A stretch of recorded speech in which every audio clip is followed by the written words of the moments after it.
Bolola, Tamalalo, Yawalamini.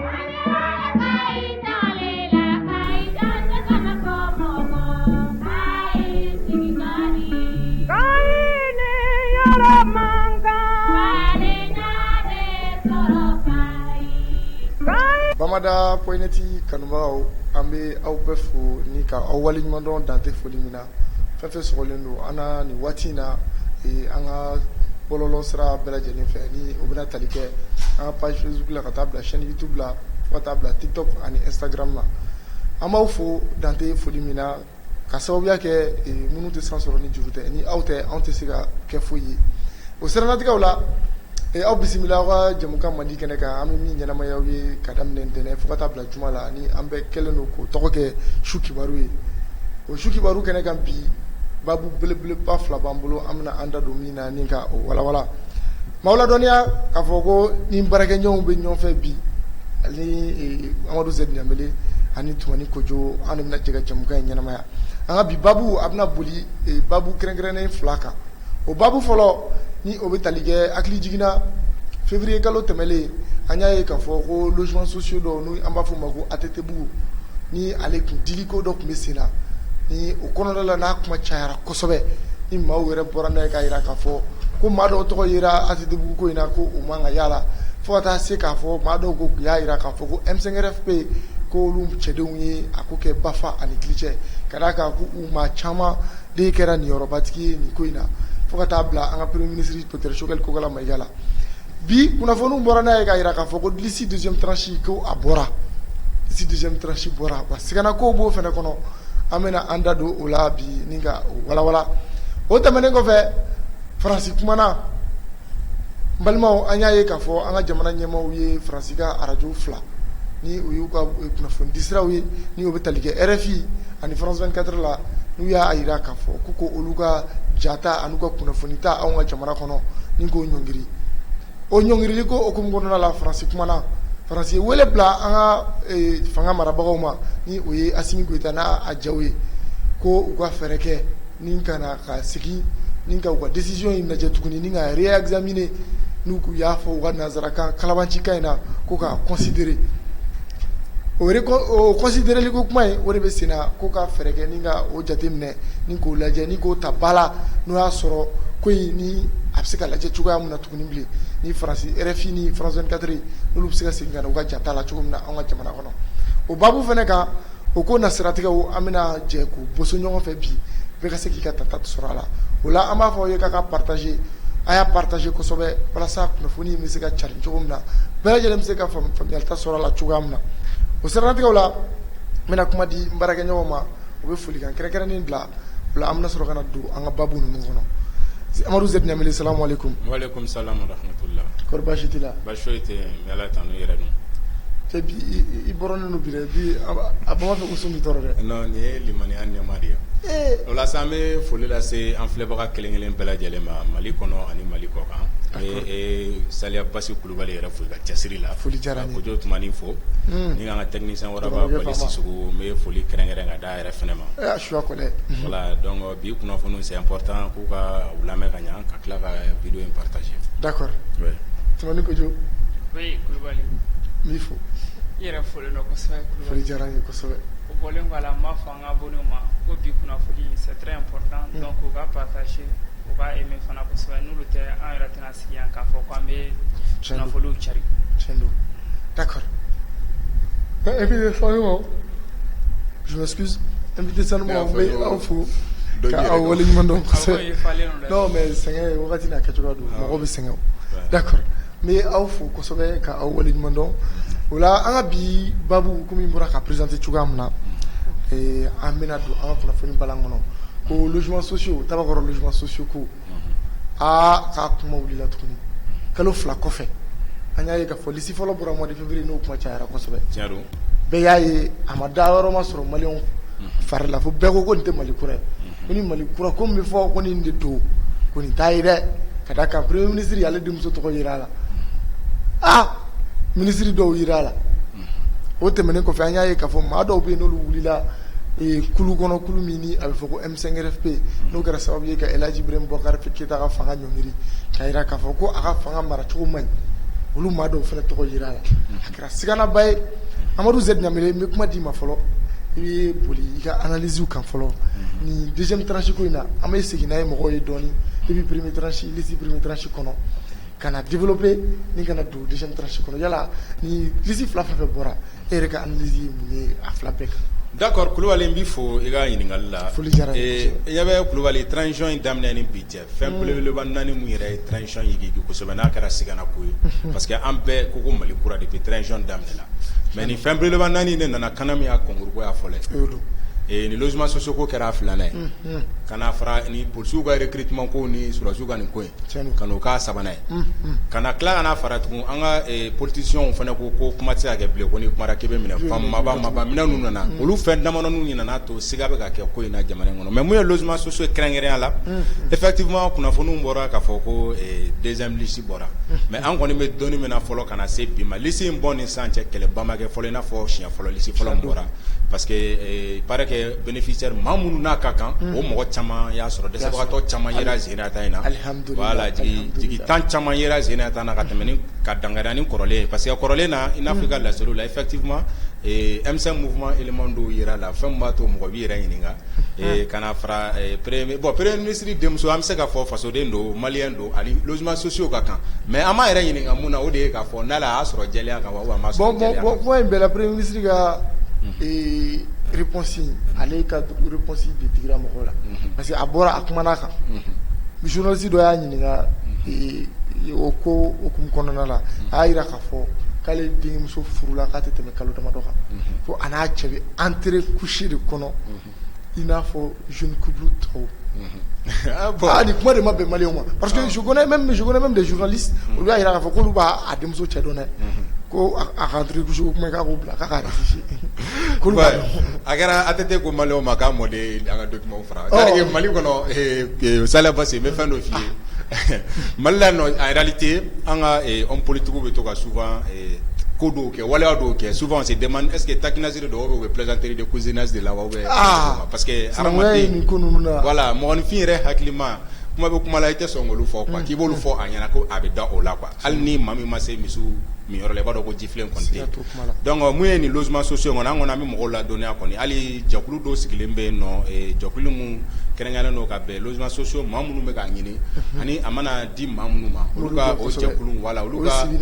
exactement donc olu ka déclaration na fɔlɔ ka se nouvelle liste mun na o kɔni y'a jira ni liste kura mun bɔra olu yɛrɛ fana satisfaira kɔni an bɛ don min na ko bi ko ni liste mɔgɔ bɛ se ka danganiya ko Zenata kɔni bɔra tiɲɛ kan. D'accord. Ouais.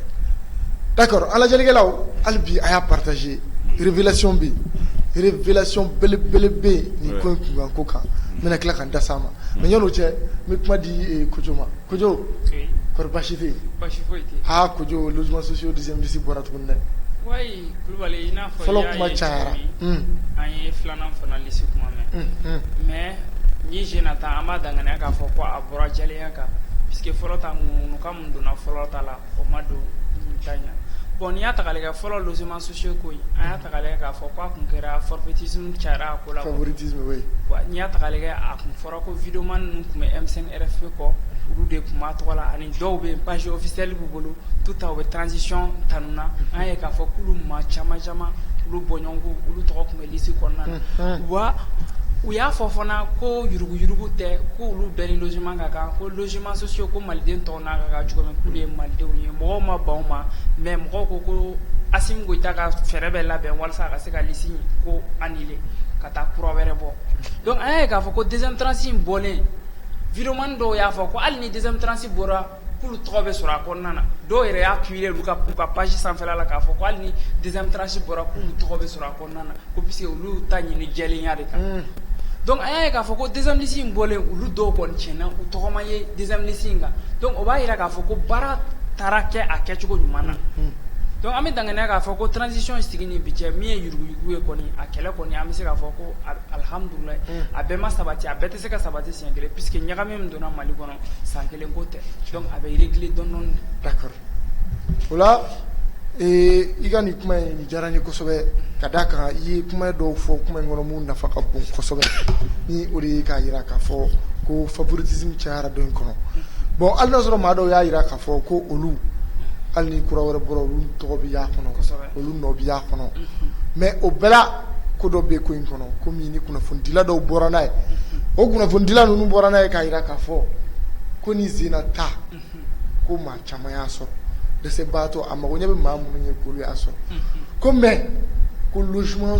200 ani 25 k'olu de jɔsira ka bɔ lisi in kan siga t'a la olu de jɔsira ka bɔ lisi in kan cogoya ma dɔn a la u panpanna kunna de wa u ɲinɛna kɔ de wa walima tugu de don wa k'u ka bɔ ko k'a ɲɛfɔ dɛ bon Kulubali an bɛ se k'o danganiya ka kɛ mun ye logement social a bɛɛ tɛ di siɲɛ kelen ayi a bɛɛ tɛ di siɲɛ kelen tiɲɛ don mais a fɔra ko joli bɛna di 1200 et quelque o de tun fɔra depuis siɲɛ fɔlɔ la mais a ɲɛ b'a la ko filanan na mun ko joli nana fɔ 1999 ou 1993 je pense bon o chiffre ninnu an bɛ danganiya ka kɛ ko jamana fana tɛ baara kɛ a kunfɛla fɛ quoi o ye chiffre mun fɔ hali n'u ma segin ka communiqué kɛ k'a fɔ k'u ye diminution kɛ chiffre kow la an bɛ danganiya k'a fɛ ko logement sociaux ninnu o construit la ɲinan tɛ dɛ logements sociaux min filɛ ka distribuer ce sont les logements u jɔra bi kuma tɛ dɛ a dɔw depuis a tɛ tile la halisa non mais non ninnu ye kuraw ye ninnu ye récents ye parce que minnu jɔra a tɛ tile la olu caman dira depuis a tɛ tile la logements sociaux dɔw bɛ a tɛ bugu la minnu mɔgɔ t'a kɔnɔna na ils sont dans les vides mɔgɔ ma sɔrɔ minnu bɛ logements sociaux kɔnɔna na donc a bɛ danganiya k'a fɛ k'olu ma se ka réparti ka ɲɛ fɔlɔ donc i bɛ ka tile fana logements sociaux min jɔra halisa o distribution de bɛ sinon depuis Asimi ye fanga ta a ma yɛlɛ ko logements sociaux jɔliko dɔ bɛ projet bɛ sen na donc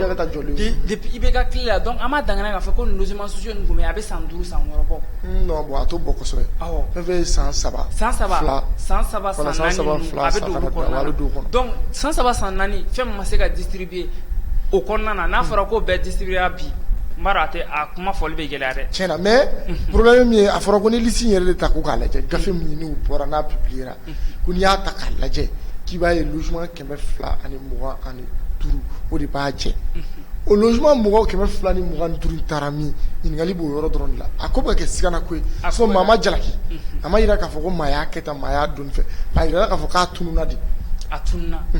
cela veut dire que u mago tun bɛ kɔtɔ min na u m'o sɔrɔ o kɔnɔna na donc o de bɛ k'u bila sigasigana na ka ɲininkali kɛ k'a fɔ ko est ce que gouvernement mɔgɔw m'o yuruguyuruguw ni ɲɔgɔn cɛ walima logements sociaux ninnu a bɛna tila ka liste wɛrɛ de bɛna bɔ ka tila k'a distribuer donc an bɛ danganiya kɛ k'a fɔ an kɔni kunnafoni jɛlen t'an bolo o kan nin wagati in na nka logements sociaux tɔ min tora an b'a ɲini gouvernement n'a transition ɲɛmɔgɔw fɛ u ka bɔ ka kunnafoni d'an ma u y'a kɛ cogo min walima a quota diminuera de yanni a répartition in ka daminɛ. d'accord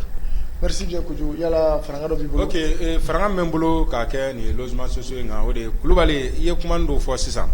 c'est vrai k'a fɔra ko liste dɔw tunna mais i b'a dɔn problème dɔw fana bɛ logements sociaux ko in na mɔgɔ kan k'i ɲininka a la quoi logements sociaux ninnu bɛ yen nɔ a dɔw bɛ yen nɔ a ka ca ni a dira non seulement o attribuera mais o bɛ attribuer 5 ans 6 ans mɔgɔ tɛ k'a kɔnɔ logements sociaux in caman bɛ depuis attribuer fɔlɔ ninnu na a caman bɛ yen mɔgɔ tɛ k'a kɔnɔ mais a dun bɛ di mɔgɔ minnu ma on suppose que so t'u bolo de siyɔrɔ ko gɛlɛya bɛ mɔgɔ minnu na donc ni o dira o ma ne hakili la o mɛnniba kan ka kɛ san 1 kan ka yɛlɛma o min o tɛ kan ka yɛlɛma o kɔnɔ dɛ bon comment est-ce que cela s'explique k'a fɔ an dun an ka ɲininiw kɔnɔ il paraît que fɛnɛ ko logements sociaux a condition a bɛ di mɔgɔ ma condition mun na a tɛ se ka minɛ ka mara k'a bila i n'a fɔ e k'a ta k'a mara k'a bila fɔlɔ ka kɛ bilankɔrɔ ye quoi bilankɔrɔ a n'o man kan i b'a minɛ de i ka don de a bɛ di mɔgɔ minnu bɛ fɛ ka don kundɔyɔrɔ ɲini na a dabɔkun ye olu de donc an ka jateminɛw la an ɲɛ b'a la logements sociaux camanba de bɛ yen bi o ka ca ni san 4 san 5 ye u talen tɛ donc an bɛ an ka gouvernement interpellé la vraiment u k'a lajɛ exactement problème mun bɛ yen ou bien a dira mɔgɔ minnu ma n'u mago de t'a la minnu mago b'a la a ka d'olu ma parce que a dabɔkun ye dɛmɛ de n'i y'a ye e y'a to i bolo hali bi e bɛ location ou bien n'i y'a ye e y'a to i bolo hali bi e ma taa c'est que kundɔyɔrɔ bɛ yen o fana tɛmɛnen kan an bɛ yɔrɔnin dɔ fana souligner ni ne ye k'a fɔ logements sociaux ko in na mɔgɔw k'a dɔn k'a fɔ minnu tun b'a ko ɲɛma a mɔgɔ caman bɛ yen bi mandat de dépôt b'a kan mandat de dépôt b'u caman kan mandat de dépôt voilà enquête minnu kɛra yanni ni liste filanan ka fɔ mɔgɔ caman bɛ yen olu nɔ minɛlen don mais an tɛna da don olu tɔgɔ la fɔlɔ k'o fɔ d'accord donna nataw la an bɛ n'o walala sinon a ɲɛmaa caman minɛlen don bi an bɛ don min na bi mandat de dépôt b'a ɲɛmɔgɔ caman kan bi d'accord ni ne Mali kura ye an bɛ ka Mali kura kasa mɛn sisan i ye nin mun fɔ n'i y'a sɔrɔ nin ye tiɲɛ ye siga foyi t'a la ko nin kɔni bɛ ka lawaleya an ka finitigilakaw fɛ an ka faamaw fɛ o b'a jira k'a fɔ ko jamana in bɛ ka na Mali kura ko hukumu kɔnɔna la d'accord ɲɔni an ka tila babu an ka bɔ babu in kɔnɔ yala Kojo faranga dɔ b'i bolo. Bon, faranga kan ka sɔrɔ n bolo ka a di logements sociaux ko in ma i ka kɛrɛnkɛrɛnna i ka parti min bɔra k'a fɔ ko gouvernement y'a tigɛ faut que mɔgɔw k'a dɔn k'a fɔ an b'a fɔ gouvernement y'a tigɛ oui parti mun gouvernement y'a bɔ la kɛ puisque u ye proposition mun kɛ i ma kuma faamu a fɔra de k'a tunna mystérieusement parce que a taa yɔrɔ ma dɔn a bɔra la de wa ɲina de kɛra a kɔ wa walima tugu ka kɛ don wa point d'interrogation jɔn de b'o baara kɛ gouvernement de t'o baara kɛ ayiwa e tɛ fɛ k'i da don kuma na donc an bɛ danganiya k'a fɔ ko liste min sera ka évaporer dans la nature sans que mɔgɔw ka se ka bon logement min sera ka évaporer dans la nature sans que mɔgɔw ka source don a la mɔgɔw ka faamu k'a fɔ ko logement ko ninnu quota de don chaque fois a bɛ fixé de a distribution kan ka kɛ cogo min a bɛ fixé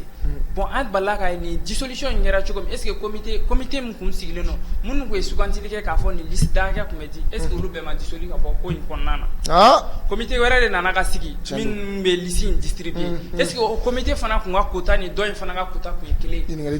ɲininkali bɛ kɛ donc mɔgɔw kana bili ten dɔrɔn ka fɛnw bisigi ten cogo la an ka kow ɲɛɲini k'a faamu dɔɔni parce que gouvernement in bibi na an bɛ ka baara kɛ niveau min na an bɛ danganiya ka Assimi Goïta a été yurugu wale n'uto u ka tɛmɛ a ɲɛkɔrɔ ten sur le flagrant. D'accord.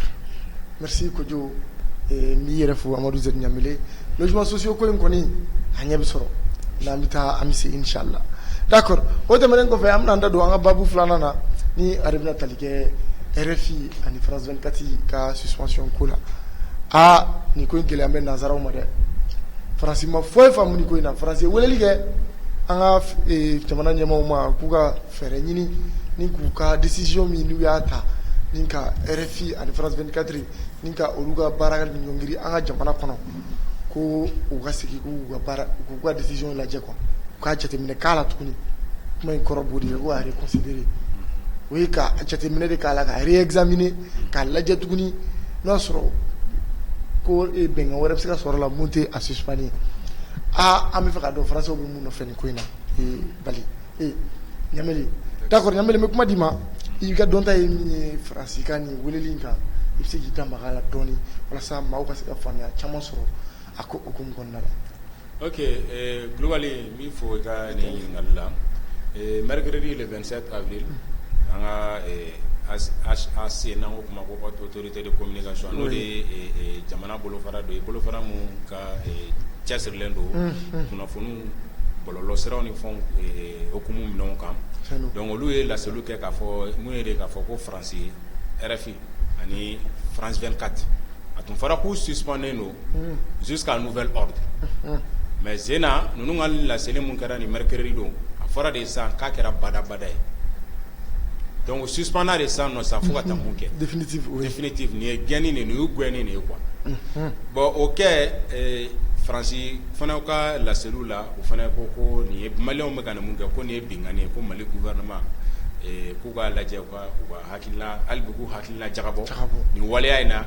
k'u ka nin ko in kɛ tancogo la mais an kɔni an bɛ se ka mun fɔ nin ko in na moi personnellement d'abord ne nisɔndiyara nin ko in na nin kɛra ne yɛrɛ bolo joie la ko ye sur le plan maintenant objectif an bɛ se k'a fɔ vraiment France 24 ni RFI ka nin suspendre c'est quelque chose à ne pas la sira dɔ la parce que d'abord nous suspendons domaine dɔw kama i n'a fɔ u suspendra kun mun kama ni o kun n'o tɛ ka lawaleya bilen je pense que l'information ça fait partie des droits de l'expression la liberté d'expression donc RFI ni France 24 bɛ se ka to yen u ka information di maliyɛnw ma k'a fɔ i n'a fɔ ka Mali fana kunnafoni di jamana wɛrɛw ma parce que an tɛ se ka Mali bɛ diɲɛ de kɔnɔ an tɛ se ka fɔ an b'a yɛrɛ isolé. D'accord mais an n'u ka bila ɲɔgɔnna ma kɛ sɔrɔ u ka kunnafoni di sira fɛ u ka kunnafoni di bɛ kɛ sababu ye ka fitinɛ de wuli anw ka jamana kɔnɔ. Kunnafoni di sira y'o de u bɛ kuma minnu lase o de nana ni problème ye an n'olu cɛ. Mais o la n'an y'a danganiya k'a fɔ ko o mun bɛ ka kɛ n'o tɛ bɛn anw ma ka d'a kan anw ka jamanaden bɛɛ ye kelen ye anw bɛɛ ye maa kelen an bɛɛ bɛ fa la an bɛɛ bɛ ba la ko o y'an ka sigi cogoya ye depuis waati jan. D'accord n'u tɛna fitinɛ wuli anw ka jamana kɔnɔ k'anw k'an sigi k'o lajɛ. Kulubali n y'o de fɔ u suspendant u tun suspendant ko jusqu'à nouvel ordre u ye waleya dɔ de kɛ c'est comme hadamaden bɛ corriger u filila ɲangini dɔ de dar'u kan u to ɲangini de kɔnɔ RFI ni France 24 tun ma labila a tun suspendé don mais u to suspension de kɔnɔ ka na kɛ définitif ye sisan n t'a dɔn ne bɛ ka faamu. n y'a faamu kosɛbɛ. voilà k'u to ka kɛ badabada ye. voilà ka ɲangini dɔ t'u kan ka ɲangini wɛrɛ fara u kan juste ne ka kuma ye mun ye c'est vrai u ye waleya dɔ de kɛ personnellement i n'a fɔ n y'a f'i ye cogo min depuis kuma daminɛ la RFI France 24 u gɛnni diyara ne ye mais n'an bɛ kuma objectivement n'o de ye k'a fɔ n tɛ kuma ni yɛrɛ ka sentiment personnel ye mais k'a fɔ k'an bɛ kow ta tiɲɛ kan n'i y'a ta k'a lajɛ liberté d'expression c'est un truc qui est tout à fait normal. Bon nous ye nin ko minnu kɛ avertissement ou suspendant donc n'u nana n'u ma sɔn ka ko kelen bila waleya kelen bila donc n'u gɛn'o la kuma da t'o la bilen ne hakili la o ninnu ka nin yɔrɔ in ye mais an nana ye k'a fɔ u yɛrɛ u timinan ka di n bɛ deli ka nin kuma in fɔ faransi kati ka gɛlɛn i b'a fɔ ko suraka wulu an ta kɛlen bɛ ko bokɛla wulu voilà an y'a ye u ye bɔlɔlɔ sira dɔw fana bila ko ni maa minnu bɛ fɛ k'i to Mali la ko ka France 24 ni RFI lamɛn u ye site internet dɔw fana bila u ka page kan awɔ ko à partir de là maliyɛnw bɛ se k'a sɔrɔ site in kan ka taa France 24 ni RFI la téléphone ni allez abonnement sera dɔw fana kan parce que il y a des télé maintenant télé dɔw la i bɛ se ka don connexion kɔnɔ a kɔnɔ les smart télé intelligent voilà télé intelligent donc ko ni mɔgɔ bɛ fɛ ka France 24 ni RFI suit k'i to Mali la donc à partir de là k'i bɛ se ka o fɛ donc o bɛɛ bɛ mun yira o kɔrɔ de ye France 24 fana de bɛ k'a yira sisan ko in ta u f'u da jeli ma a tɛna Mali ko in ta o tɛna a dabila donc an kɔni an bɛ se ka mun fɔ pour le moment an ka autorité ni hali bi u k'a lajɛ vraiment ni n'u ye ka nin France 24 ni RFI ka nin waleya in ni u ye u ka terrain de jeu bali ka bɔ guerre médiatique la mais ka information fiable di ka kɛ média impartial ye donc ils sont les bienvenus dans le cas contraire u ka to France. D'accord, merci bien Ɲambele. D'accord, mais kuma di Kojo ma Kojo a bɔra ka Ɲambele ka kɔrɔfɔ ninnu mɛn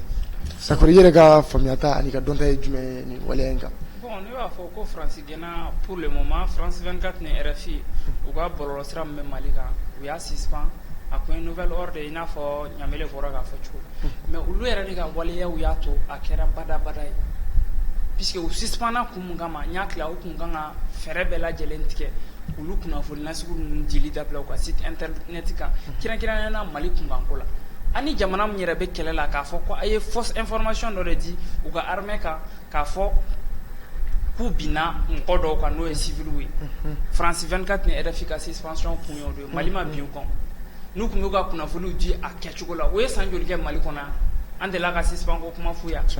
mais de fait que u nana k'u bɛ armée attaquer ka fausse information di ni information di kunnafoni dili tɛ basi ye o mais a ka sɔrɔ kunnafoni tiɲɛman de don kunnafoni yɛrɛ hali tiɲɛ kunnafoni tiɲɛma ala dili kɛlɛ kɔnɔ ka mɔgɔ to kɛlɛ kɔnɔ mais ni kunnafoni dɔw di ni tiɲɛ de don ɲangini tɛ se ka k'i kan ka da yɔrɔ dɔ kan nka ka taa nkalon ta k'u monter contre l'armée malienne ka t'o diffuser réseaux sociaux sanfɛ tiɲɛ yɛrɛ la o gɛlɛyara kosɛbɛ donc u ka suspension walima ka essayer ka na ni génocide an fɛ yen ni siyako kɛlɛ ni ka dugu ni armée bila ɲɔgɔn na ka civil ni armée bila ɲɔgɔn na san n'a fɔra kɛrɛkɛrɛ ko armée bɛ ka taa ka mɔgɔ fɔ est ce que e bɛna o armée tanu tuguni tiɲɛ yɛrɛ la donc ni armée dun tɛ tanu cogo jumɛn armée bɛ se ka courage sɔrɔ ka guerre kɛ donc u ka nasili kun ye nin de ye fɔlɔ fɔlɔ filanan ta u gɛnnen ka taa an y'a ye k'a fɔ hali sisan u bɛ ka continuer o waleya nin fɛ kɛrɛnkɛrɛnnenya gauche attaque gauche sarnier mun yera u ka médiaw ma bɔ ko publication n'o fɛn bon ce sont des fondements hali sisan ils n'ont pas de preuves à l'appui u y'a fɔ u kunfɛ ko tɛ k'u ka drone y'a ye tan alors que armée malienne fana ye sɛgɛsɛgɛliw kɛ k'a fɔ ko su ninnu k'a kun bɛ avant leur arrivée donc o b'a yira k'a fɔ hali sisan France 24 ni RFI u bɛ ka continuer u ka diffamation na Mali fanfɛla la ni t'u suspension totale tɛ ko ni Mali tun bɛ se bi na hali sisan an bɛ heure min na u kun k'u ka minɛnw cɛ dɔrɔn k'a jeni an tun bɛ mago bɛ matériel min na ka taa n'an ka radio so la an bɛ taa n'o ye an mago tɛ min na donc an b'olu jeni quoi u k'u ka minɛnw cɛ u ka taa c'est trop quoi France y'a yira k'a fɔ k'a tɛ bɔ Mali kɔ badabada de bon hali Ɲambele bɔra k'a fɔ cogo min tiɲɛ de don u ye ça vaut même pas 1 heure du temps an y'u ka bɔlɔlɔ siraw sanfɛ k'a fɔ k'u ye lien dɔw bila walasa mɔgɔw bɛ se ka taa kunnafoni sɔrɔ Mali kunkanko la olu ka laɲini kɔnɔna na olu tɛ sɛgɛn Mali kunkanko la ko le monde a besoin de nouvelles du Mali voilà k'olu tɛ sɛgɛn laseli in kɔnɔna na u y'o de fɔ ko diɲɛ mɔgɔw mago bɛ Mali kunkanko la k'olu tɛ sɛgɛn Mali kunkanko dili la quelles qu'en soient les conditions ils vont relayer. Donc ma ɲini Hasim Goïta fait ni site internet n'a bɛ se ka bloquer satellite fɛ Russie ka wuli u ka site internet bloquer walasa Mali kɔnɔ kɔni u ka site internet kana se ka baara kɛ ba Maliba kɔnɔ n'a bɛ baara kɛ kɔ kan o y'u kungo ye mais Mali kɔnɔna na an b'a ɲini Russie fɛ n'u ka satellite bɛ se ka u ka site internet contourner Mali planète sanfɛla la u ka contourner walasa Mali kunnafoni kana se ka don. D'accord, merci bien Kojo. Et Amadou Zed Niamele ani France cɛla gɛlɛyalen don pa an ko u ma a kana an ka kunnafoni cari k'u b'a cari ouais bon i b'a dɔn Kulubali o ye diyagoya de ye quoi France cɛsirilen don France balo de b'o la France balo b'o la cogo di France 24 de cours ani RFI tu sais information ye fɛn dɔ de ye le monde est relié misalala Russie ni Europe bɛ ɲɔgɔn na Russie ni Europe bɛ ɲɔgɔn na ani Ukraine ka kɛlɛ sɔrɔ Russie ni Ukraine tɛ ɲɔgɔn na donc n'i y'a ta k'a lajɛ Russiw ka média bɛ kuma Russie de kan Ukraine ka média bɛ kuma Ukraine de kan Europe bɛ kuma Ukraine de kan toujours Ukraine de kɛ oppressé baga ye ka Russie kɛ bingalikɛla ye oppresseur ye donc finalement c'est pour te dire que ni média ko in ninnu dabɔlen de bɛ nin na quoi bon Mali information in dili n bɛ fɛn dɔ f'i ye pour que i k'a faamu exemple frappant dɔ dɔrɔn exemple événement ba mun kɛra an ka 3 attaques simultanées mun kɛra Mali la n'i y'a f'i ye ko France 24 ye c'est-à-dire que jaw ta Facebook de sanfɛ ka information ta Facebook de sanfɛ Kulubali ko o di u ka France 24 émission spéciale plateau kɛ e bɛ se ka don o la e b'o faamu cogo di ne yɛrɛ ye vidéo mun sɔrɔ malien bɛɛ ye vidéo ni mun sɔrɔ f'u bɛna hélicoptère ni filmer wagati min na an ka hélicoptère ni attaque na dɔw bɛ ka hélicoptère ni filmer image kelen de bɛ ka boli fan bɛɛ fo k'i bɛ balimaninw ye hélicoptère na tuluji dɔw bɔnnen don a kɔrɔ France 24 o vidéo kelen de bila ka plateau kan u ka émission na écran kan durant toute l'émission ne ye vidéo in lajɛ fɔlɔ depuis heure jumɛn ne ye vidéo in lajɛ sufɛ u ka sufɛ émission na France 24 o vidéo in de bila quoi ko l'hélicoptère les nouveaux hélicoptères qui sont arrivés de Russie ko Russie a hélicoptère min bi ko Mali ka hélicoptère kelen filɛ nin ko rebelle taara bi ko ka taa e yɛrɛ ko souvent u dɔw et puis attention u ma fɔ ko rebelle dɛ u ma fɔ terroriste ko les groupes de soutien à l'islam est-ce que bɛ k'a faamu ko groupe de soutien à l'islam k'olu ye Mali kan saba attaqué bi ko ka Mali surasi 6 fa ko ka rebelle Wagner Russie kelen minɛ ko Russie ka surasi kelen n'o bɛ Wagner la ko kelen minɛ ni ma ni jadi ma we est-ce que bɛ k'a faamu n bɛ faamu kosɛbɛ bon e bɛ se ka mun faamuya o la i b'a ye finalement ko in ye ɲɔgɔnlɔn de donc kunnafoni minnu fana n'u y'o fɔ e yɛrɛ b'a ye kunnafoni ninnu taara Facebook de kan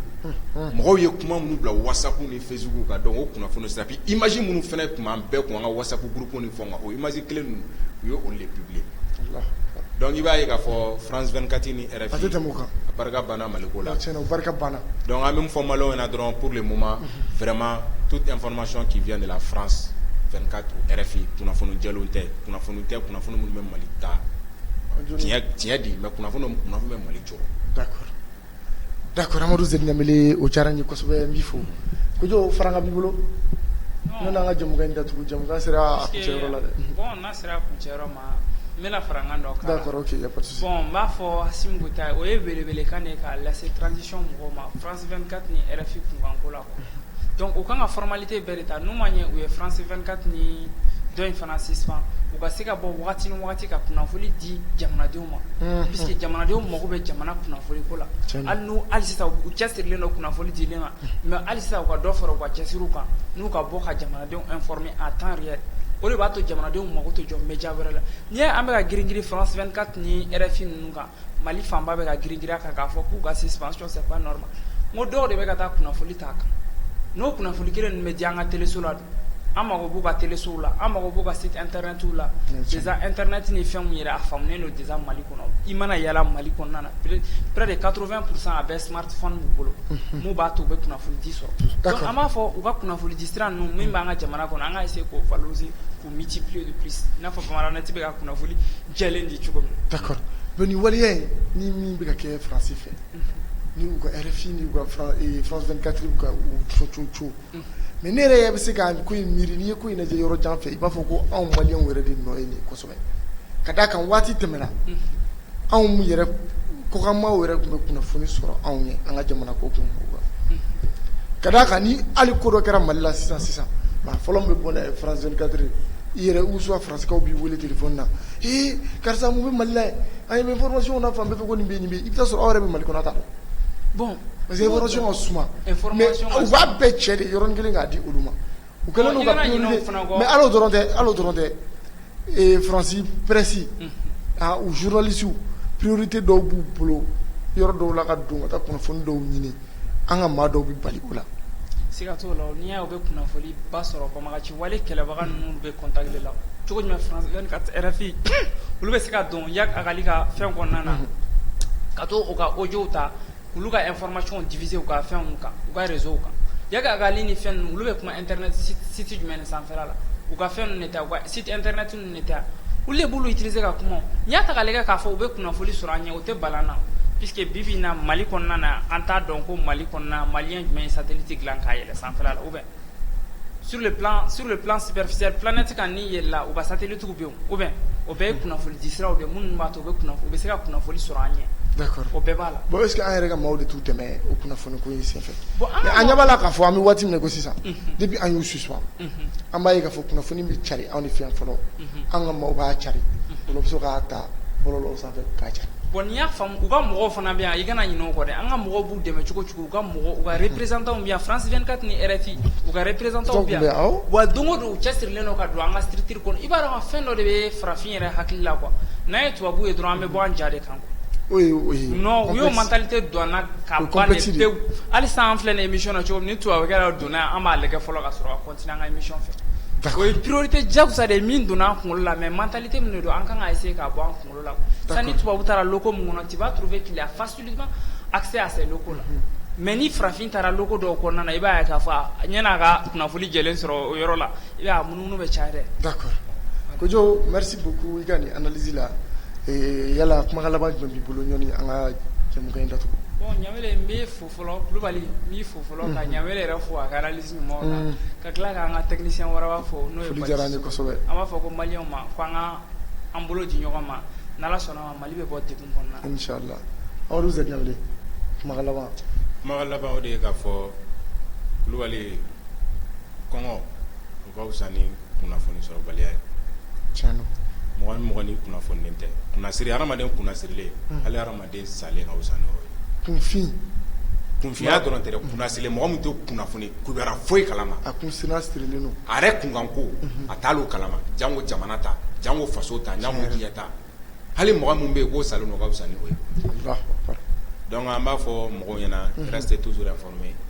u sɔgɔlen to an na ka to ka kunnafoni sanumanw sɔrɔ n bɛ aw fɔ aw ka cɛsiri la foli diyara n ye kan filɛbagaw yɛrɛ fo u ka fasoden ɲuman la foli diyara n ye kosɛbɛ d'accord an lajɛlikɛlaw